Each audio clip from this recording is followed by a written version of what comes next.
नमस्कार दोस्तों, मैं नवीन आपका एक बार फिर से स्वागत करता हूं आपके अपने YouTube channel math for HSSC by Naveen पर। दोस्तों आज का जो हमारा टॉपिक है, आज से क्लास स्टार्ट कर रहे हैं दोस्तों। आपकी जो भारत का प्राचीन इतिहास से हम इस क्लास को स्टार्ट करें और ये हमारा पहला प्रैक्टिस सेट है। इसमें हम ऑप्शन टाइप करेंगे। तो पहली क्लास है इसलिए हम आज मैं कम क्वेश्चन लेकर आया हूँ, लेकिन दोस्तों एक्सप्लेनेशन मैं इतने कर दूंगा कि आपके 10 क्वेश्चन में ही आपके 100 क्वेश्चन बन जाएंगे। ठीक है, तो एक क्वेश्चन के मैं इतने एक्सप्लेनेशन दे दूँगा आपको, तो आपका जो एक भी टॉपिक है वो नहीं बचेगा। और हम प्रैक्टिस सेट जो है डेली जो हम प्रैक्टिस सेट करने वाले हैं, और आपको मेरा साथ देना है। और यदि आप साथ दोगे तो मैं आपके लिए और बेहतरीन जो है कंटेंट आपको प्रोवाइड कराऊंगा, और साथ में आपको PDF भी दूंगा। ठीक है, तो सभी से रिक्वेस्ट है, जितने भी साथी जुड़े हैं भाई, चैनल सब्सक्राइब कर दो सारे। और रिक्वेस्ट आपसे है, और यदि अपना मेरा एफर्ट अच्छा लगा है तो बहुत मेहनत लगा है साथियों PDF बनाने में, फिर पूरे मतलब कंप्लीट डाटा प्रीवियस ईयर उठाना अलग अलग बुक है, तो बहुत मेहनत लगे हुए। तो वीडियो ने लाइक जरूर कर दियो और एक नीचे प्यारा सा कमेंट कर दियो कि हाँ हमारे समझ में आया या नहीं आया। और हाँ, यदि आप न सिर्फ और सिर्फ प्रैक्टिस करनी है इसमें, तो आप प्रैक्टिस खातर दो की स्पीड कर लो और सिर्फ प्रैक्टिस कर लो। ठीक है, और यदि जिसने आपने चाहिए कि हमने थ्योरी करनी है या फिर हमने बेसिक तक करना है या फिर थ्योरी आप स्टार्ट कर दो, मैं थ्योरी भी लेकर आऊँगा और बेहतरीन आपके साथ जो है PDF बना के आप तक वो प्रोवाइड कराऊंगा। PDF भी दूंगा हर एक आप सब्जेक्ट की, हर एक टॉपिक की PDF भी मैं आपके साथ में दूंगा। ठीक है, तो उम्मीद करता हूँ आपको जो है मेरा कंटेंट जो है आपको अच्छा लगेगा। आज हम डिस्कस करने वाले हैं प्राचीन भारत का इतिहास के बारे में। ठीक है, तो पहली क्लास रहेगी इसलिए थोड़ी ही जो है स्टार्टिंग में जो इंटरव्यू थोड़ा लंबा चल रहा है, तो इसलिए हम स्टार्ट करने वाले क्लास को, तो ये समझते हैं दोस्तों। ठीक है, सबसे पहले हमारा जो पहला क्वेश्चन है वो दे रखा है इसमें कि पूरा लेख विद्या का अभिप्राय क्या है, या फिर पूरा लेख न देकर आपको पूरा लेख शास्त्र भी इसमें दे सकता है। ठीक है, तो इसमें हमें पता होना चाहिए आपका पूरा लेख का अर्थ हो दोस्तों। पूरा लेख की जगह आपको अभिलेख भी दे सकता है और शिलालेख भी दे सकता है। ठीक है, इनमें से आपको कुछ भी दे सकता है। तो इसलिए आपको हिंट तो मिल गया होगा कि शिलालेख भी बोल सकते हैं पूरा लेख को, तो इसलिए शिलालेखों का अध्ययन ही क्या कहलाएगा आपका, शिलालेख और पूरा लेख का विद्या का अभिप्राय किससे संबंधित है, शिलालेखों का अध्ययन से। ठीक है, तो यदि हम बात करें दोस्तों शिलालेख या अभिलेख चलने के लिखे कहाँ पर जाते थे, लिखे जाते थे दोस्तों ये मोहर पे। जैसे मोहर आएगा, मोहर आएगा, स्टैम्प पेपर बोल जाएगा जिसने आज स्टैम्प पेपर बोला। हाँ, तो जैसे मोहर होगी, स्तूप हो गए, चट्टान हो गई, ताम्रपत्र हो गए। ठीक है, या फिर मंदिर की दीवारों पे, ईंटों पे, जो ईंटों पर, ठीक है, मूर्तियों पर, तो यहाँ पर जो है शिलालेख लिखे जाते थे। और शिलालेखों को पूरा लेख शास्त्र भी बोलते हैं। ठीक है, पूरा लेख शास्त्र भी बोलते हैं और शिलालेख भी बोलते हैं। बात एक ही है, या फिर हमको इनको अभिलेख बोल लो या फिर शिलालेख बोल लो या फिर पूरा लेख बोल लो। ठीक है, बात एक ही है दोस्तों आपको। ठीक है, तो कुछ विद्या मिले आपको, शिलालेखों का अध्ययन ही क्या क्या कहलाओगा, पूरा लेखों की विद्या कहलाओगा। ठीक है, तो इसमें आपका डाउट क्लियर हो। यदि हम दोस्तों सिक्कों का अध्ययन करें, तो सिक्कों का अध्ययन किससे समझे, सिक्कों का अध्ययन बोलते हैं दोस्तों मुद्रा शास्त्र। ठीक है, सिक्कों का अध्ययन को बोलते हैं दोस्तों मुद्रा शास्त्र। ठीक है, आपको ये भी याद होना चाहिए, मुद्रा शास्त्र बोलते हैं। ठीक है, सिक्कों का अध्ययन। यदि हम बात करें दोस्तों महाकाव्य की बात करें, तो महाकाव्य की बात करें दोस्तों, महाकाव्य कितने हैं। यदि हम बात करें संस्कृत में दोस्तों 5 महाकाव्य हैं। कितने महाकाव्य हैं संस्कृत में, 5 महाकाव्य हैं। कौन कौन से, यदि हम बात करें रघुवंशम, कुमार संभवम, कीर्तानुर्जन नियम, शिशुपाल वध और नेषद चरित्र। ठीक है, ये 5 महाकाव्य हैं दोस्तों, किसमें है, संस्कृत में है। लेकिन हम बात करें तो हिंदी में, संस्कृत में 5 महाकाव्य, लेकिन हिंदी में कितने के महाकाव्य हैं, हिंदी में दोस्तों 2 महाकाव्य। आपको पता होगा 2 महाकाव्य हैं हिंदी में। कौन कौन से, महाभारत और रामायण। ठीक है, महाभारत किसके द्वारा लिखी गई, वेद व्यास जी द्वारा, और रामायण किसके द्वारा लिखी गई, रामायण वाल्मीकि जी के द्वारा। ठीक है, यदि पूछा आपके विश्व का प्रथम महाकाव्य कौन सा है दोस्तों, वो है रामायण। विश्व का प्रथम महाकाव्य कौन सा है, वो है रामायण दोस्तों। ठीक है, तो इसी आपने देख लो इतने ही मतलब एक छोटा सा एक क्वेश्चन में आपके कितने क्वेश्चन बन गए। ठीक है, तो यदि हम बात करें तो भूगोल की, अब भूगोल पर आते हैं, भूगोल पर डिस्कस करते हैं। भूगोल का यदि हम पूछे, जनक पूछ ले या फिर पिता पूछ ले, किसे बोलते हैं दोस्तों, इराटोस्थेनिज को। ठीक है, इसमें थोड़ी सी लिखने प्रॉब्लम आती है। इराटोस्थेनिज को हम क्या बोलते हैं, भूगोल का जनक है। और ये दोस्तों यूनानी विद्वान है, क्या है, यूनानी। यदि बात करें कि कब से कब तक इसने मतलब इसके बारे में डिस्कस किया, भूगोल का अध्ययन किया, या फिर इन्होंने बताया कि इस चीज़ को भूगोल बोलते हैं, तो 276 ईसा पूर्व से लेकर 194 ईसा पूर्व तक इन्होंने प्रूव किया। ठीक है, दोस्तों ये था इसके बारे में, भूगोल के बारे में। अब जो नेक्स्ट क्वेश्चन चलते हैं, नेक्स्ट क्वेश्चन है दोस्तों, 1 मिनट मैं इसको रब करता हूँ। देखिए आपको सिर्फ ये वीडियो देखनी है 2 की स्पीड करके, ठीक है। 2 की स्पीड से करोगे तो आपका प्रैक्टिस सेट भी साथ, मतलब आपको प्रैक्टिस सेट भी हो जाएगा, और साथ में यदि आप अदर कोई भी क्लास लेना चाह रहे हो तो आपका टाइम ही बचेगा, ठीक है। सिर्फ अपने प्रैक्टिस करके चले जाना है। तो और चैनल जरूर सब्सक्राइब कर दियो सारे, और नीचे एक प्यार सा आपका कमेंट कर दियो, ठीक है। यदि हम बात करें ईंटों की कृत्रिम गोदी वाला एकमात्र सिंधु स्थल कौन सा था। गोदी से पहले मैं आपको मतलब बता दूँ, ये गोदी मीडिया वाला गोदी नहीं है भाई, इसको बोलते हैं गोदी को, इसमें गोदी किसको बोलते हैं, बंदरगाह को। किसको बोलते हैं, बंदरगाह को हम गोदी बोलते हैं। बंदरगाह आ जाए या फिर डॉकयार्ड आ जाए, क्या है, डॉकयार्ड आ जाए, ठीक है। तो इसमें क्या बोलते हैं, इसे बोलते हैं बंदरगाह, डॉकयार्ड, गोदी, एक बात है, ठीक है।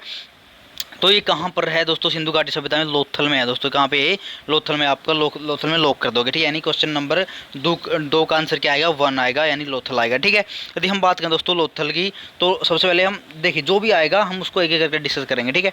यदि हम बात करें दोस्तों लोथल की, इंपॉर्टेंट है लोथल, कई मायने से इंपॉर्टेंट है। देखिए लोथल की बात करें, लोथल में क्या क्या दोस्तों, ये सबसे पहले तो आपको पता होना चाहिए लोथल की मतलब खोज कब हुई थी, तो 1954 में हुई थी, ठीक है, 1954 में। यदि हम पूछें कि लोथल है कहाँ पे दोस्तों, गुजरात में। कहाँ पे है, गुजरात में। गुजरात में कहाँ पे दोस्तों, गुजरात में भी खंबात की खाड़ी में साबरमती नदी है, साबरमती की सहायक नदी है दोस्तों।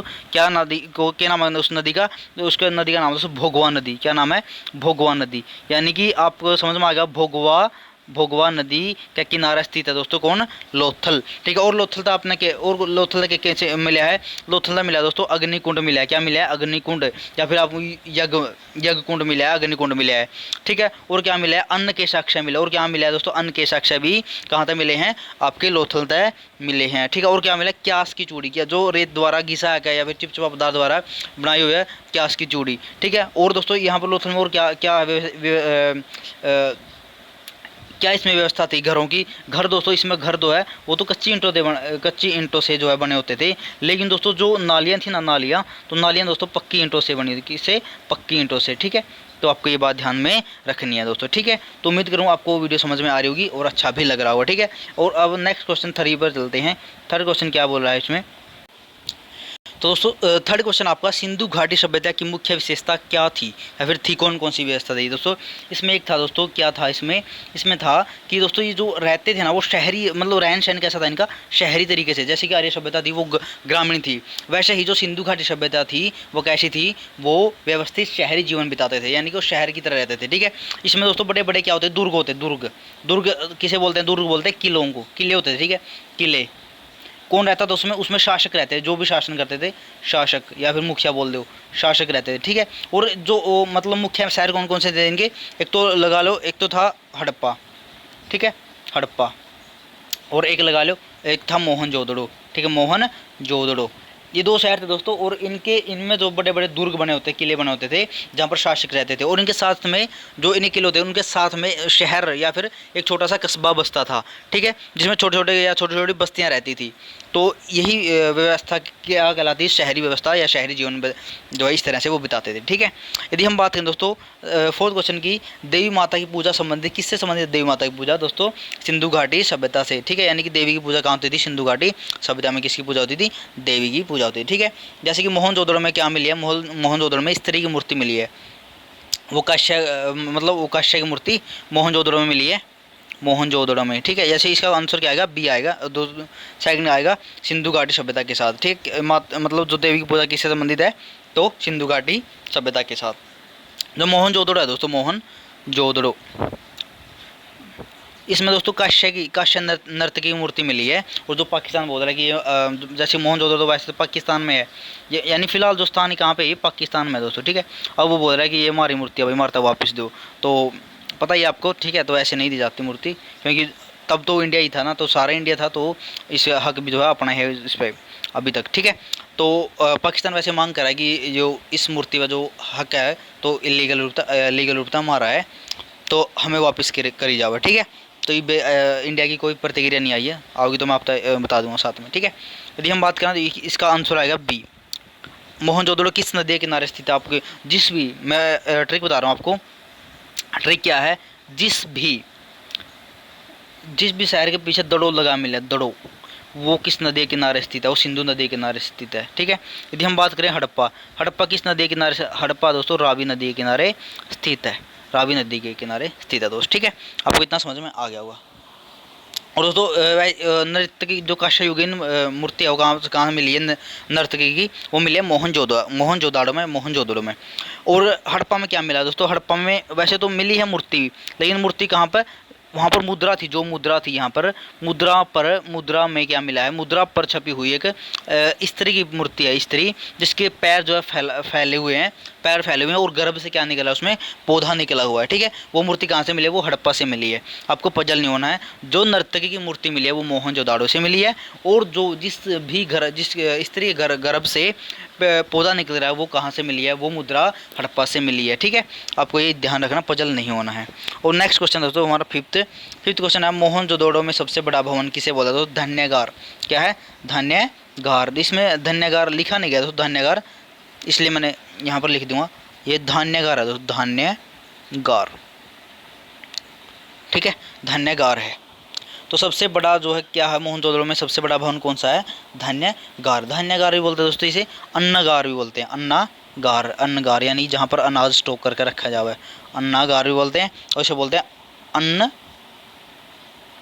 कोठार भी इसे बोलते हैं। ठीक है, कोठार तो आप समझते होंगे, जो ग्रामीण क्षेत्र तक बिलोंग कर रहे हैं कैंडिडेट या स्टूडेंट, तो कोठार जहाँ पर खाने का सामान रखा जाए, जैसे कि कई बार ब्याह शादियों में, जैसे हमारे हरियाणा, यूपी और बिहार में एक वो क्या करे, जहाँ पर कढ़ाई मतलब जहाँ पर मिठाई बनाई जाए, तो मिठाई का स्टॉक करके रखते हैं एक रूम में, तो उसी रूम को बोलते हैं कोठार। ठीक है, तो कोठार, अन्न कोठार, जहाँ पर अन्न का जो है स्टॉक करके रखे जाए उसे बोलते हैं कोठार। ठीक है, यदि हम इनके लंबाई चौड़ाई की बात करें, तो अब लंबाई चौड़ाई इंपॉर्टेंट दोस्तों, पूछी भी गई है कई एग्जामों में, तो वो ध्यान रखियो। ठीक है, यदि हम लेंथ की बात करें ना, लेंथ की धान्यागार की, यदि हम इसकी लेंथ की बात करें, एक मिनट सॉरी, यदि हम इसकी लेंथ की बात करें दोस्तों, लेंथ, तो इसकी लेंथ है दोस्तों 45.71 मीटर।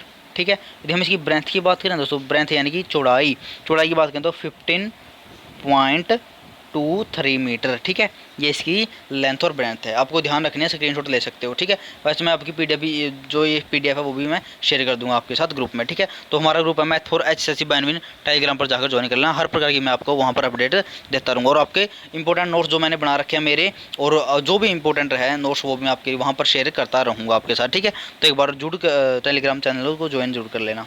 तो नेक्स्ट क्वेश्चन है दोस्तों, नेक्स्ट क्वेश्चन क्या है वो उसको समझ लेते हैं।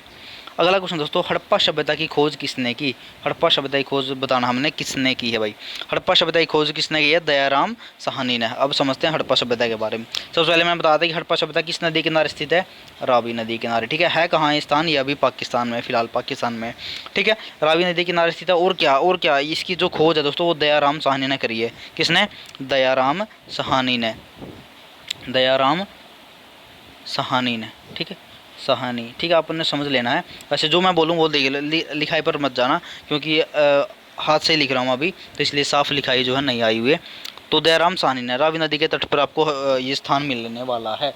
ठीक है, तो यदि हम हड़प्पा सभ्यता के बारे में यदि हम मान्यता प्राप्त करें, यानी कि किस काल से किस काल तक है दोस्तों, सब वैसे तो अलग अलग दिया हुआ है, लेकिन जो क्वेश्चन सही माना गया है SSC द्वारा, तो ये है 2500 ईसा पूर्व से लेकर 1750 ईसा पूर्व, इनका जो टाइमिंग पीरियड ये रहा है हड़प्पा सभ्यता। ठीक है, इस सभ्यता का ये रहा है। हड़प्पा सभ्यता नामक पूरा स्थल किस सभ्यता से संबंध है, ऐसा भी क्वेश्चन पूछा था, तो किससे है, सिंधु घाटी सभ्यता से। तो दोस्तों यहाँ पर जो लिखाई मिली है, यानी कि जो लिखाई किससे संबंधित है दोस्तों, ठीक है, यहाँ की जो लिपि है, पूछा ना, इस सभ्यता से जो लिपि मिली है, उस लिपि किससे, यानी उसकी लिपि क्या है, जो यहाँ पर लिखाई मिली है उसकी लिपि क्या है दोस्तों, वो क्या है, भाव चित्रात्मक है, यानी उसे पढ़ा नहीं जा सकता, चित्र से बना रखे हैं तो उसे हम जो है पढ़ नहीं सकते भाई, तो उसकी लिपि क्या होगी, भाव चित्रात्मक होगी।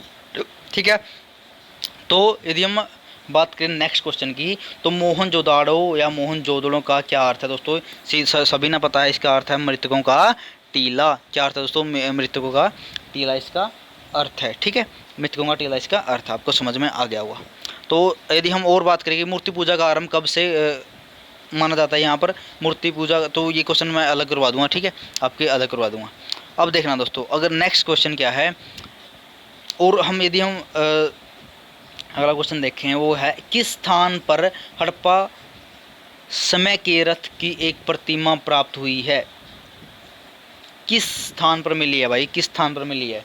मैं आप तक एक बार पहले तो क्वेश्चन एक समझा दूँ आपके लिए, आसान नहीं रहेगा कि सबसे पहले मैं बता दूँ कि ये कहाँ ये जो सभ्यता थी कहाँ से लेकर कहाँ तक फैली हुई थी, ठीक है। मान लो ये आपके स्थान, ये आपकी दिशाएं हैं, ठीक है। सभी ने पता होगा ये ईस्ट होती है, ये वेस्ट होती है, ये नॉर्थ होती है और ये साउथ होती है, ठीक है। आपको सभी ने पता है दोस्तों। यदि हम ऊपर बात करें, नॉर्थ की बात करें दोस्तों, मांडा, मांडा है दोस्तों, मांडा कहाँ पर है, कश्मीर में, यानी कश्मीर में स्थान है मांडा, तो वहाँ पर। यदि हम ईस्ट में बात करें यानी उत्तर प्रदेश में, आलमगीरपुर, क्या है, आलमगीरपुर। आप सिर्फ मेरी आवाज़ सुनना, लिखा है यहाँ पर नहीं जाएगा, यूपी में आलमगीरपुर कहाँ पे, यूपी में। और दैमाबाद कहाँ पे दोस्तों, महाराष्ट्र में। यदि हम बात करें वेस्ट में, सुतकागडोर, कहाँ पर, सुतकागडोर जो कि बलूचिस्तान में है, पाकिस्तान का एक सूबा है, जिस प्रांत बोलते हैं, जिसे स्टेट बोलते हैं। जैसे हमारे कितने हैं, 28 हैं, और पाकिस्तान में कितने, 4 हैं दोस्तों। पाकिस्तान के कौन कौन से, पंजाब, सिंध, बलूचिस्तान और खैबर पख्तूनख्वा, 4 हैं जो पाकिस्तान के स्टेट हैं। जो ये सो कॉल्ड आज़ाद कश्मीर बोलते हैं पाकिस्तान वाले इसे, तो ये अभी मतलब ये इसमें नहीं लगा, मतलब ये पाकिस्तान में नहीं आता, अभी भी डॉक्यूमेंटेड है ये पाकिस्तान में नहीं आता, क्योंकि ये हिस्सा भारत का है, मतलब जो लीगल रूप से हमारा है, लेकिन वैसे अवैध रूप से उन्होंने कब्जा कर रखा है, इसलिए ये उसको अलग कंट्री ही घोषित कर रहे हैं कि वो हमारा नहीं है, खुद ही मान रहे हैं, लेकिन फिर भी जो है ये अपनी हरकतों से बाज नहीं आ रहे, ठीक है। तो ये टॉपिक थोड़ा भावनाओं में बह गया, तो नेक्स्ट चलते हैं, अगला क्वेश्चन समझते हैं दोस्तों, ठीक है। आपको ये समझ में आ गया, अब क्वेश्चन समझ लो एक बार। क्वेश्चन क्या था, जो एक कहाँ पर स्थित है रथ कहाँ मिला है, ये मिला दोस्तों दैमाबाद में। कहाँ मिला है, दैमाबाद में, दैमाबाद में मिला है ये। और यदि हम बात करें दैमाबाद कहाँ पे दोस्तों, अभी पढ़ा था हमने, महाराष्ट्र में है, ठीक, कहाँ पे, महाराष्ट्र में। और यदि हम इस रथ की लंबाई चौड़ाई मापें, पूछा जाता है क्वेश्चन, यदि रथ कितना लंबा था दोस्तों, 45 सेंटीमीटर लंबा था ये बस, ठीक है। यदि हम इसकी चौड़ाई देखें तो 16 सेंटीमीटर क्या था, चौड़ा था, यानी कि इसकी ब्रेंथ कितनी थी, या थी, और 45 सेंटीमीटर क्या थी इसकी लेंथ थी, ठीक है। और यदि हमें और क्या मिला रथ में दोस्तों, वैसे तो रथ में घोड़े जुड़े हैं, लेकिन इनकी 2 बैल जोड़ रखे थे, 2 बैल, ठीक है। यहाँ पर क्या जुड़े मिले इनको, 2 बैल मिले भाई, जूते, ठीक है, जुड़े या फिर जूते मिले, 2 बैल, ठीक है। तो आपको इसमें समझना है। उम्मीद करता हूँ वीडियो समझ में आ रही हो, अच्छी लगी रहेगी, ठीक है। यदि वीडियो अच्छी लगे तो वीडियो को नीचे कमेंट जरूर कर देना दोस्तों, ठीक है। और नेक्स्ट क्वेश्चन क्या है, नेक्स्ट है दोस्तों, किस जिले में मोहनजोदड़ो स्थित है, किस जिले में स्थित है भाई मोहनजोदड़ो, लरकाना जिले में, कहाँ पे, लरकाना जिले में। अब यदि हम मोहनजोदड़ो की बात करें तो है ये किस नदी, ये आंसर किसका, लरकाना आएगा, ठीक है।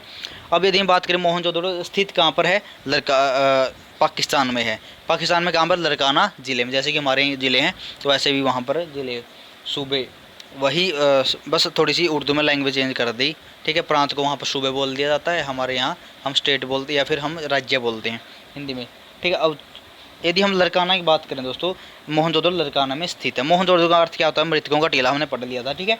मोहनजोदड़ो किस नदी किनारे स्थित है दोस्तों, सिंधु नदी, मैंने बोला था ना, यदि दड़ो लगा मिले तो सिंधु नदी किनारे स्थित है वो चीज़, ठीक है। जैसे चान्हू सिंधु नदी किनारे, मोहनजोदड़ो सिंधु नदी के किनारे स्थित है, ऐसे क्वेश्चन पूछे जाते हैं दोस्तों, ठीक है। और मैं आपको जितने भी चीज़ें कराऊंगा वो ट्रिक के साथ कराऊंगा, ठीक है। जितने भी मैं, यदि मान लो आप बोल रहे हो कि थ्योरी करवा दो सर, तो मैं थ्योरी आपकी क्या कराऊंगा, थ्योरी मैं आपकी ट्रिक के साथ कराऊंगा, और ऐसी रटवा दूंगा थ्योरी बहुत, क्योंकि दोस्तों मैंने खुद ने बहुत मेहनत कर रखी है जीके पर, ठीक है। तो मैं आप जो मैंने आज तक जितना पढ़ा है, मैं सब कुछ जो है बहुत सी ट्रिक के साथ जो है मैं आपको प्रोवाइड करवा दूंगा, ठीक है। और साथ में नोट्स भी उसके, तो प्लीज़ चैनल को जरूर सब्सक्राइब कर लेना और नीचे एक प्यार से कमेंट कर देना, ठीक है, आपको समझ में आए तो। और यदि हम बात करें दोस्तों, लरकाना ज़िले में आपको मोहनजोदड़ो स्थित है। यदि इसकी खोज की बात करें, खोज हुई थी दोस्तों 1922 में इसकी, और हड़प्पा की हुई थी 1921 में, ठीक है। हड़प्पा की 1921 में हुई थी खोज, और इसकी 1922 में हुई थी। और उसकी किसने करी थी, जो हड़प्पा की खोज किसने की थी दोस्तों, उसने की थी दयाराम साहनी जी ने हड़प्पा की खोज की थी। और लेकिन इसकी खोज किसने की थी, राखलदास बनर्जी ने, राखलदास बनर्जी जी ने इसकी खोज की थी, ठीक है। आपको इतना याद रख लेना है। अच्छा, और समझते हैं दोस्तों,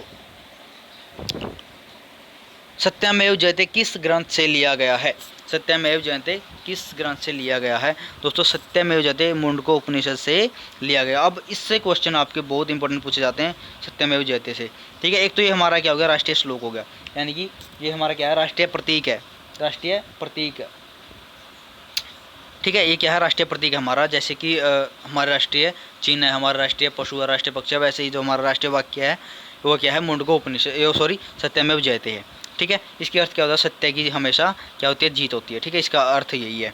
और ये कहाँ से लिया गया, मुंडको उपनिषद से लिया गया, यानी कि इसका आंसर क्या आएगा, पहला आएगा, ठीक है। यदि हम बात करें दोस्तों इसकी पहली बार इस वर्ड का यूज़ किसने किया था दोस्तों, पहली बार इस वर्ड का यूज़ जो आपको सत्यमेव जयते इसका यूज़ पहली बार किसने किया था, पहली